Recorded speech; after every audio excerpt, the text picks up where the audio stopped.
Berfirmanlah Tuhan kepada Musa, "Lihat, aku mengangkat engkau sebagai Allah bagi Firaun, dan Harun, abangmu, akan menjadi nabimu. Engkau harus mengatakan segala yang kuperintahkan kepadamu, dan Harun, abangmu, harus berbicara kepada Firaun, supaya dibiarkannya orang Israel itu pergi dari negerinya. Tetapi aku akan mengeraskan hati Firaun, dan aku akan memperbanyak tanda-tanda dan mujizat-mujizat yang kubuat di tanah Mesir. Bila mana Firaun tidak mendengarkan kamu, maka aku akan mendatangkan tanganku kepada Mesir dan mengeluarkan pasukanku, umatku, orang Israel, dari tanah Mesir dengan hukuman-hukuman yang berat. Dan orang Mesir itu akan mengetahui bahwa akulah Tuhan apabila aku mengacungkan tanganku terhadap Mesir dan membawa orang Israel keluar dari tengah-tengah mereka." Demikianlah diperbuat Musa dan Harun seperti yang diperintahkan Tuhan kepada mereka, demikianlah diperbuat mereka. Adapun Musa 80 tahun umurnya dan Harun 83 tahun ketika mereka berbicara kepada Firaun. Dan Tuhan berfirman kepada Musa dan Harun, "Apabila Firaun berkata kepada kamu, 'Tunjukkanlah suatu mujizat,' maka haruslah kau katakan kepada Harun, 'Ambillah tongkatmu dan lemparkanlah itu di depan Firaun, maka tongkat itu akan menjadi ular.'" Musa dan Harun pergi menghadap Firaun, lalu mereka berbuat seperti yang diperintahkan Tuhan. Harun melemparkan tongkatnya di depan Firaun dan para pegawainya, maka tongkat itu menjadi ular.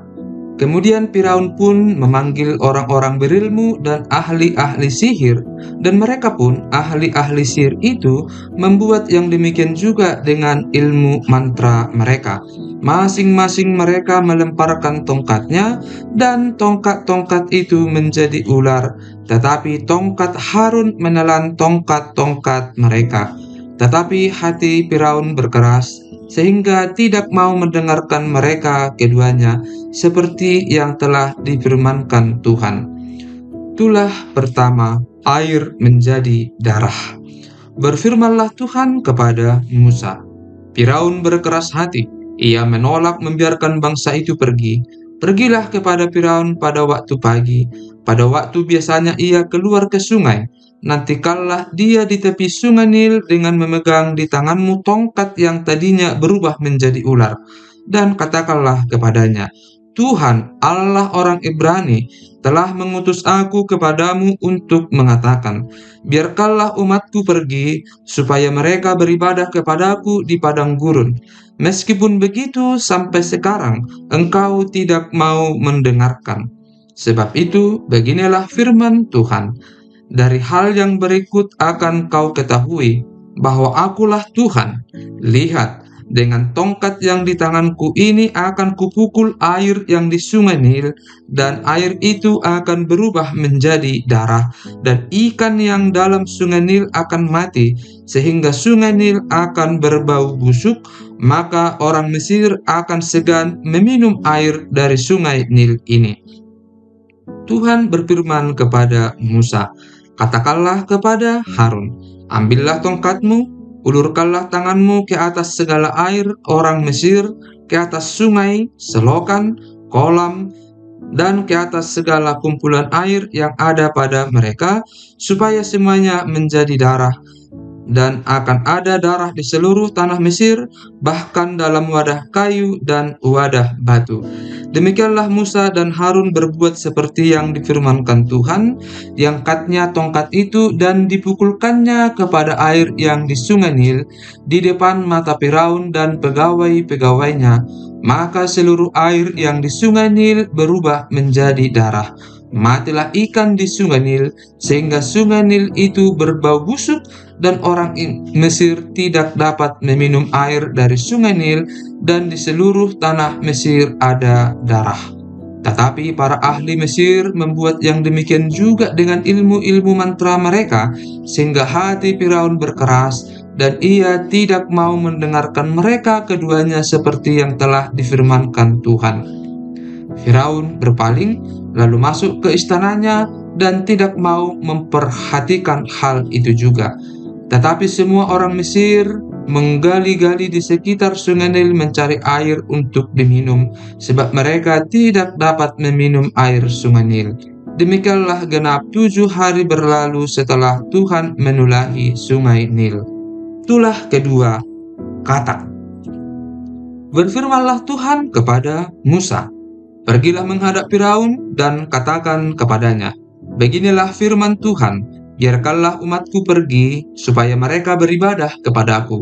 Jika engkau menolak membiarkannya pergi, maka aku akan menulahi seluruh daerahmu dengan katak. Katak-katak akan mengeriap dalam sungai Nil, lalu naik dan masuk ke dalam istanamu dan kamar tidurmu, ya, sampai ke dalam tempat tidurmu, ke dalam rumah pegawai-pegawaimu dan rakyatmu, bahkan ke dalam pembakaran rotimu serta ke dalam tempat adonanmu. Kata-kata itu akan naik memenjati engkau, memenjati rakyatmu dan segala pegawaimu." Berfirmanlah Tuhan kepada Musa, "Katakanlah kepada Harun, ulurkanlah tanganmu dengan tongkatmu ke atas sungai, ke atas selokan dan ke atas kolam, dan buatlah katak-katak bermunculan meliputi tanah Mesir." Lalu Harun mengulurkan tangannya ke atas segala air di Mesir, maka bermunculanlah katak-katak lalu menutupi tanah Mesir. Tetapi para ahli itu pun membuat yang demikian juga dengan ilmu-ilmu mantra mereka, sehingga mereka membuat katak-katak bermunculan meliputi tanah Mesir. Kemudian Firaun memanggil Musa dan Harun serta berkata, "Berdoalah kepada Tuhan supaya dijauhkannya kata-kata itu daripadaku dan daripada rakyatku, maka aku akan membiarkan bangsa itu pergi, supaya mereka mempersembahkan korban kepada Tuhan." Kata Musa kepada Firaun, "Silakanlah tuanku katakan kepadaku, bila aku akan berdoa untukmu, untuk pegawaimu, dan rakyatmu, supaya kata-kata itu dilenyapkan daripadamu dan dari rumah-rumahmu, dan hanya tinggal di sungai Nil saja." Katanya, "Besok." Lalu kata Musa, "Jadilah seperti katamu itu, supaya tuanku mengetahui bahwa tidak ada yang seperti Tuhan Allah kami. Maka kata-kata itu akan dijauhkan daripadamu, dari rumah-rumahmu, dari pegawai-pegawaimu, dan dari rakyatmu, dan hanya akan tinggal di sungai Nil saja." Lalu Musa dan Harun keluar meninggalkan Firaun, dan Musa berseru kepada Tuhan karena kata-kata yang didatangkannya kepada Firaun. Dan Tuhan melakukan seperti yang dikatakan Musa, sehingga kata-kata itu mati lenyap dari rumah, dari halaman, dan dari ladang. Dikumpulkan oranglah bangkai-bangkainya bertumpuk-tumpuk, sehingga tanah itu berbau busuk. Tapi ketika Firaun melihat bahwa telah terasa kelegaan, ia tetap berkeras hati dan tidak mau mendengarkan mereka keduanya seperti yang telah difirmankan Tuhan. Itulah ketiga nyamuk. Berfirmanlah Tuhan kepada Musa, "Katakanlah kepada Harun, ulurkanlah tongkatmu dan pukulkanlah itu ke debu tanah, maka debu itu akan menjadi nyamuk di seluruh tanah Mesir." Lalu mereka berbuat demikian. Harun mengulurkan tangannya dengan tongkatnya dan memukulkannya ke debu tanah, maka nyamuk-nyamuk itu hinggap pada manusia dan pada binatang. Segala debu tanah menjadi nyamuk di seluruh tanah Mesir. Para ahli itu pun membuat yang demikian juga dengan ilmu-ilmu mantranya untuk mengadakan nyamuk-nyamuk, tetapi mereka tidak dapat. Demikianlah nyamuk-nyamuk itu hinggap pada manusia dan pada binatang. Lalu berkatalah para ahli itu kepada Firaun, "Inilah tangan Allah." Tetapi hati Firaun berkeras, dan ia tidak mau mendengarkan mereka seperti yang telah difirmankan Tuhan. Itulah keempat lalat pikat. Berfirmanlah Tuhan kepada Musa, "Bangunlah pagi-pagi dan berdirilah menantikan Firaun. Pada waktu biasanya ia keluar ke sungai, dan katakanlah kepadanya, beginilah firman Tuhan, biarkanlah umatku pergi, supaya mereka beribadah kepadaku. Sebab jika engkau tidak membiarkan umatku itu pergi, maka aku akan melepaskan pikat terhadap engkau, terhadap pegawai-pegawaimu, rakyatmu dan rumah-rumahmu, sehingga rumah-rumah orang Mesir, bahkan tanah di mana mereka berdiri akan penuh dengan pikat. Tetapi pada hari itu, aku akan mengecualikan tanah Gosyen, di mana umatku tinggal, sehingga di sana tidak ada terdapat pikat, supaya engkau mengetahui bahwa aku, Tuhan, ada di negeri ini. Sebab aku akan mengadakan perbedaan antar umatku dan bangsamu. Besok tanda mujizat ini akan terjadi. Tuhan berbuat demikian, maka datanglah banyak-banyak pikat ke dalam istana Firaun dan ke dalam rumah pegawai-pegawainya dan ke seluruh tanah Mesir. Negeri itu menderita karena pikat itu. Lalu Firaun memanggil Musa dan Harun serta berkata, "Pergilah, persembahkanlah korban kepada Allahmu di negeri ini." Tetapi Musa berkata, "Tidak mungkin kami berbuat demikian, sebab korban yang akan kami persembahkan kepada Tuhan Allah kami adalah kekejian bagi orang Mesir. Apabila kami mempersembahkan korban yang menjadi kekejian bagi orang Mesir itu di depan mata mereka, tidakkah mereka akan melempari kami dengan batu? Kami harus pergi ke padang gurun 3 hari perjalanan jauhnya untuk mempersembahkan korban kepada Tuhan Allah kami, seperti yang difirmankannya kepada kami." Lalu kata Firaun, "Baik, aku akan membiarkan kamu pergi untuk mempersembahkan korban kepada Tuhan Allahmu di padang gurun. Hanya janganlah kamu pergi terlalu jauh. Berdoalah untuk aku." Lalu kata Musa, "Sekarang aku keluar meninggalkan tuanku dan akan berdoa kepada Tuhan. Maka pikat itu akan dijauhkan besok dari Firaun, dari pegawai-pegawainya dan rakyatnya. Hanya janganlah Firaun berlaku curang lagi dengan tidak membiarkan bangsa itu pergi untuk mempersembahkan korban kepada Tuhan." Sesudah itu, keluarlah Musa meninggalkan Firaun, lalu berdoa kepada Tuhan. Dan Tuhan membuat seperti yang dikatakan Musa. Pikat itu dijauhkannya dari Firaun, dari pegawai-pegawainya dan rakyatnya. Seekor pun tidak ada yang tinggal. Tetapi sekali ini pun Firaun tetap berkeras hati. Ia tidak membiarkan bangsa itu pergi. Tulah kelima, penyakit sampar pada ternak. Berfirmanlah Tuhan kepada Musa, "Pergilah menghadap Firaun dan berbicaralah kepadanya. Beginilah firman Tuhan, Allah orang Ibrani. Biarkanlah umatku pergi, supaya mereka beribadah kepadaku. Sebab jika engkau menolak membiarkan mereka pergi dan masih menahan mereka, maka ternakmu yang ada di padang, kuda, keledai, unta, lembu, sapi, dan kambing domba akan kena tulah Tuhan, yakni kena penyakit sampar yang dahsyat. Dan Tuhan akan membuat perbedaan antara ternak orang Israel dan ternak orang Mesir, sehingga tidak ada yang akan mati seekor pun dari segala ternak orang Israel. Selanjutnya Tuhan menentukan waktunya, firman-Nya, "Besoklah Tuhan akan melakukan hal itu di negeri ini." Dan Tuhan melakukan hal itu keesokan harinya, segala ternak orang Mesir itu mati, tetapi dari ternak orang Israel tidak ada seekor pun yang mati. Lalu Firaun menyuruh orang ke sana, dan sesungguhnya lah dari ternak orang Israel tidak ada seekor pun yang mati. Tetapi Firaun tetap berkeras hati dan tidak mau membiarkan bangsa itu pergi. Tulah keenam, barah. Berfirmanlah Tuhan kepada Musa dan Harun, "Ambillah jelaga dari dapur peleburan serangkuk penuh, dan Musa harus menghamburkannya ke udara di depan mata Firaun. Maka jelaga itu akan menjadi debu meliputi seluruh tanah Mesir, dan akan menjadikan barah yang memecah sebagai gelembung pada manusia dan binatang di seluruh tanah Mesir."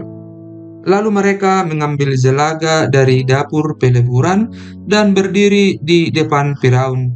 Kemudian Musa menghamburkannya ke udara, maka terjadilah barah yang memecah sebagai gelembung pada manusia dan binatang, sehingga ahli-ahli itu tidak dapat tetap berdiri di depan Musa karena barah-barah itu, sebab ahli-ahli itu pun juga kena barah sama seperti orang Mesir. Tetapi Tuhan mengeraskan hati Firaun sehingga ia tidak mendengarkan mereka seperti yang telah difirmankan Tuhan kepada Musa. Tulah ketujuh, hujan es. Berfirmanlah Tuhan kepada Musa, "Bangunlah pagi-pagi dan berdirilah menantikan Firaun dan katakan kepadanya, beginilah firman Tuhan Allah orang Ibrani, biarkanlah umatku pergi supaya mereka beribadah kepadaku. Sebab sekali ini aku akan melepaskan segala tulahku terhadap engkau sendiri, terhadap pegawai-pegawaimu, dan terhadap rakyatmu, dengan maksud supaya engkau mengetahui bahwa tidak ada yang seperti aku di seluruh bumi. Bukankah sudah lama aku dapat mengacungkan tanganku untuk membunuh engkau dan rakyatmu dengan penyakit sampar, sehingga engkau terhapus dari atas bumi? Akan tetapi inilah sebabnya aku membiarkan engkau hidup, yakni supaya memperlihatkan kepadamu kekuatanku, dan supaya namaku dimasyhurkan di seluruh bumi. Engkau masih selalu menghalangi umatku, sehingga engkau tidak membiarkan mereka pergi. Sesungguhnya besok kira-kira waktu ini, aku akan menurunkan hujan es yang sangat dahsyat, seperti yang belum pernah terjadi di Mesir, sejak Mesir dijadikan sampai sekarang ini. Oleh sebab itu, ternakmu dan segala yang kau punyai di padang, suruhlah dibawa ke tempat yang aman. Semua orang dan segala hewan yang ada di padang dan tidak pulang berkumpul ke rumah akan ditimpa oleh hujan es itu sehingga mati. Maka siapa di antara para pegawai Firaun yang takut kepada firman Tuhan, menyuruh hamba-hambanya serta ternaknya lari ke rumah. Tetapi siapa yang tidak mengindahkan firman Tuhan, meninggalkan hamba-hambanya serta ternaknya di padang. Berfirmanlah Tuhan kepada Musa, "Ulurkanlah tanganmu ke langit, supaya hujan es turun di seluruh tanah Mesir, menimpa manusia dan binatang, dan menimpa tumbuh-tumbuhan di padang di tanah Mesir." Lalu Musa mengelurkan tongkatnya ke langit, maka Tuhan mengadakan guruh dan hujan es, dan api pun menyambar ke bumi, dan Tuhan menurunkan hujan es meliputi tanah Mesir. Dan turunlah hujan es beserta api yang berkilat-kilat di tengah-tengah hujan es itu, terlalu dahsyat, seperti yang belum pernah terjadi di seluruh negeri orang Mesir sejak mereka menjadi suatu bangsa. Hujan es itu menimpa binasa segala sesuatu yang ada di padang, di seluruh tanah Mesir, dari manusia sampai binatang. Juga segala tumbuh-tumbuhan di padang ditimpa binasa oleh hujan itu, dan segala pohon di padang ditumbangkannya. Hanya di tanah Gosyen, tempat kediaman orang Israel, tidak ada turun hujan es.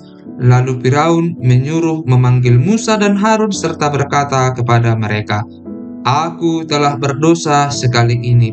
Tuhan itu yang benar, tetapi aku dan rakyatkulah yang bersalah. Berdoalah kepada Tuhan. Guruh yang sangat dahsyat dan hujan es itu sudah cukup. Maka aku akan membiarkan kamu pergi, tidak usah kamu tinggal lebih lama lagi." Dan berkatalah Musa kepadanya, "Sekeluar aku dari kota ini, aku akan mengembangkan tanganku kepada Tuhan. Guruh akan berhenti dan hujan es tidak akan turun lagi, supaya engkau mengetahui bahwa bumi adalah milik Tuhan. Tetapi tentang engkau dan para pegawaimu, aku tahu bahwa kamu belum takut kepada Tuhan Allah. Tanaman rami dan jelai telah tertimpa binasa, sebab jelai itu sedang berbulir dan rami itu sedang berbunga. Tetapi gandum dan sekoi tidak tertimpa binasa, sebab belum lagi musimnya. Lalu keluarlah Musa dari kota itu meninggalkan Firaun, dikembangkannyalah tangannya kepada Tuhan, maka berhentilah guruh dan hujan es, dan hujan tidak tercurah lagi ke bumi. Tetapi ketika Firaun melihat bahwa hujan es dan guruh telah berhenti, maka teruslah ia berbuat dosa. Ia tetap berkeras hati, baik ia maupun para pegawainya. Berkeraslah hati Firaun, sehingga ia tidak membiarkan orang Israel pergi, seperti yang telah difirmankan Tuhan dengan perantaraan Musa.